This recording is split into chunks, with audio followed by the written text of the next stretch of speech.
Hello friends, स्वागत है आपका फिर से एक बार मेरे चैनल में। मैं हूं मीनाक्षी। आज हम बात करेंगे सासू माँ से होने वाली सासू माँ से रिलेटेड टॉपिक पे, जो कि बहुत ही ज़्यादा सेंसिटिव है। सेंसिटिव इसलिए कहूँगी क्योंकि हम एक दो बार की मुलाकातों में शुरू में ये नहीं जान सकते कि आपकी जो होने वाली सासू माँ है उनका नेचर कैसा होने वाला है।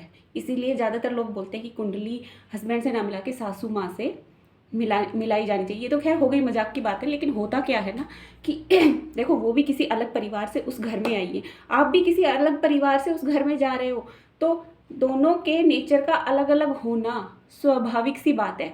ठीक है, लेकिन कुछ ऐसी बातें हैं जिनसे आप शुरू में ही ये अंदाज़ा लगा सकते हो कहीं ना कहीं कि आपकी जो होने वाली सासू माँ है ना, उनसे आपकी बॉन्डिंग कैसे रहने वाली है। ठीक है, लेकिन मैं ये नहीं कहती कि जो मैं बातें आपको बताने वाली हूँ वो हमेशा सस्टेन करेंगी, क्योंकि ज़िंदगी बहुत बड़ी है, बहुत सारी चीज़ें चेंज होती रहती हैं। लेकिन आप एक छोटा सा अंदाज़ा लगा सकते हो कि आपकी होने वाली ज़िंदगी कैसी हो सकती है, यानी कि शुरू शुरू में आपकी ज़िंदगी कैसी रहेगी। कुछ ऐसी बातें हैं जिनसे आप ये पता कर सकते हो। नंबर वन, अगर आपकी सास आपको फ़ोन करके ज़्यादातर आपका हालचाल पूछती है या इधर उधर की बातें नहीं करती, आप कैसे हो, आपने क्या खाया, क्या पिया, आप क्या कर रहे हो, या आपकी मेरे बेटे से बात हुई कि नहीं, बस इतनी ही थोड़ी बहुत बातें करती है, तो आप ये समझ जाइए कि आपकी सासू माँ थोड़ी इंट्रोवर्ट टाइप है और उन्हें ज़्यादा मतलब भी नहीं है।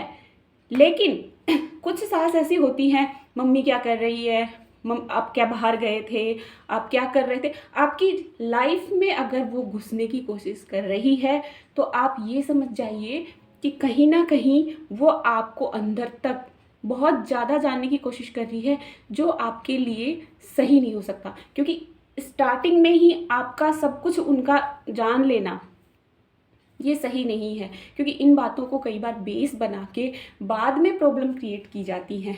तो इससे आप बच के रहिए। अगर वो आपसे पूछ भी रही हैं तो उन्हें ज़्यादा कुछ नहीं बताना, और आप वहाँ एक बात मान के चलिए कि आपकी सासू माँ कहीं ना कहीं थोड़ी तेज है। तो आप से अगर ज़्यादा बातें कर रही है, आपके फैमिली के बारे में बातें कर रही है, आपने आपके बहुत सारी मतलब आपने पूरे दिन में क्या किया, ज़्यादातर बातें पूछ रही है, तो फिर आप थोड़ा वहाँ पे सतर्क हो जाइए। ठीक है, वैसे ज़्यादातर लेडीज़ ऐसे शुरू में करती नहीं है, लेकिन अगर फिर भी कर रही है तो वो आपके लिए थोड़ा सही नहीं हो सकता। दूसरा ये है कि अगर आपकी सास आपसे कोई और बात कर रही है और आपके हस्बैंड से उसी बात मैटर पे कोई और बात कर रही है, यानी कि आप दोनों के बीच कोई बात हुई और आप उन्होंने कुछ बात बढ़ा के उधर कर दी, तो आप शुरू में ही इस बात के लिए आप सचेत हो जाइए कि आपकी आने वाली लाइफ में पॉलिटिक्स बहुत होने वाली है सासू माँ की तरफ से।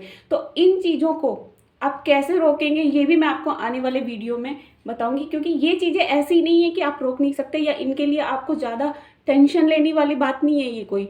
इनको आप जहाँ तक शुरू में ही जैसे आप बंद कर देंगे तो वो बाद में होनी ही नहीं है। ये क्या है कि स्टार्टिंग में ही जब हम सह देते हैं किसी चीज़ के लिए, तो ये होनी हमारे साथ स्वाभाविक सी बात है। ठीक है, कुछ सासू माँ ऐसा भी करती हैं कि जैसे आपसे बात कर रही है, फिर आपकी मम्मा से बात कर रही है और दोनों से अलग अलग बातें पूछ रही है।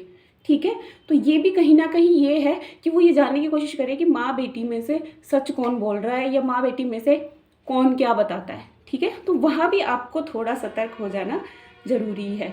देखिए, मैं तो ये कहूँगी कि जिस लेडी को अपने घर में बहू लानी है, वो जितना हो सके कोशिश तो करेगी उस बहू के बारे में जानने की, लेकिन वो ये भी ख्याल रखेगी कि यार मेरी किसी बात से इसकी फीलिंग हर्ट नहीं होनी चाहिए।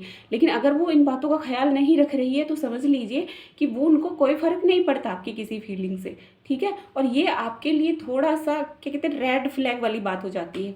तो वहाँ पे आपको थोड़ा सोचना ज़रूरी है। और इन चीज़ों को आप शुरू में ही कैसे रोकें, क्या करें इन सब चीज़ों के लिए, इसके लिए मैं एक और वीडियो बनाने वाली हूँ। अगर वीडियो थोड़ी भी हेल्पफुल है तो प्लीज़ लाइक कीजिए, शेयर कीजिए और सब्सक्राइब कीजिए। बाय।